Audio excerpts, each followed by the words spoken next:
Ce soir, en début de rencontre, c'est Grenoble qui va parfaitement rentrer dans le match et inscrire 2 pénalités et mener 6-0 après 10 minutes.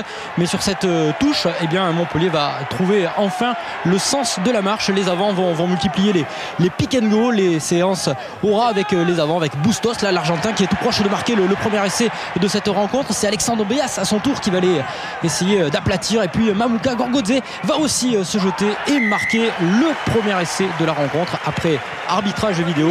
Eh bien, l'essai sera validé. Montpellier qui mène 7-6 après un quart d'heure. Mais Montpellier, eh bien, qui a du mal, qui tombe sur une défense agressive de Grenoble, qui tombe sur des Grenoblois toujours bien installés dans les phases de conquête, notamment en mêlée fermée. Ça profite à James Hart, le buteur de Grenoble, qui fait un sans faute dans cette première période.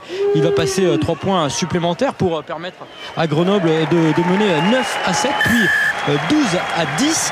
Fabrice Landreau apprécie le spectacle. Il se dit que pourquoi pas Grenoble pourrait remporter un 3e succès à l'extérieur. Montpellier va devoir jouer sans son numéro 9. Regardez bien cette action. Jonathan Pellissier qui va plaquer Rida Jawar et qui croise un coéquipier, Tutakavé, qui lui met le doigt dans l'œil. Jonathan Pellissier qui va sortir par précaution puisqu'il est touché à l'œil sans gravité à ce moment de la rencontre. Montpellier qui va jouer, qui va essayer de trouver les extérieurs avec la vitesse de Nagusa qui va accélérer, trouver le soutien de Trinduc, puis de Floch qui accélère, qui a Toulou également au soutien, Tutakavé qui va aller aplatir. Et non, il y a un superbe retour de Benjamin Thierry. Tutavaké qui ne peut pas marquer un 2e essai pour Montpellier. Montpellier qui bute sur cette défense de Grenoble, très très bien installée dans le match. Alors il reste une solution, le drop. François Trinduc l'a compris, il va tenter. On est dans les 10 dernières minutes de cette première période. Le drop de François Trinduc qui permet à Montpellier de mener à 13-10.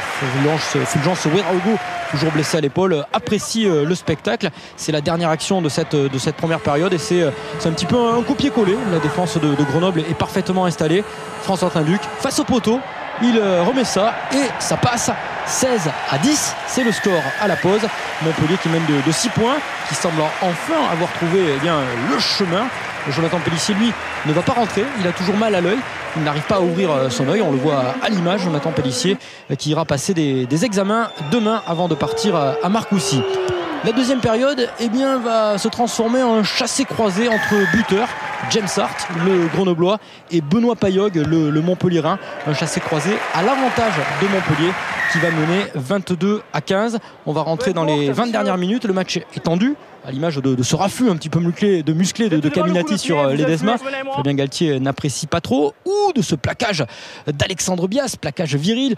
Alexandre Bias qui sera sanctionné, qui va prendre un carton jaune. Mais Grenoble est bien dans la partie. Grenoble est mené 22-15, mais à l'occasion, pourquoi pas de marquer un essai qui leur permettrait de faire un match nul. Ils vont trouver les jambes avec Rida Jawar. Ils sont vraiment sur un temps fort. Ils bénéficient d'une pénalité. Regardez bien ce qui va se passer à l'image.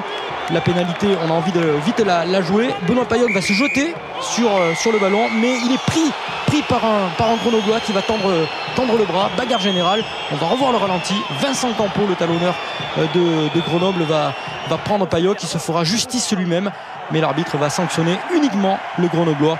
Vincent Campo, carton rouge. Fabrice Landreau a compris que c'était peut-être le tournant de la rencontre. Même si Grenoble a toujours le point de bonus défensif à moins de 10 minutes de la rencontre.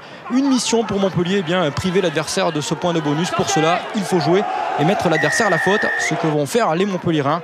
Benoît Payog continue son récital. 25-15 puisque le ballon de Payog va passer entre les poteaux.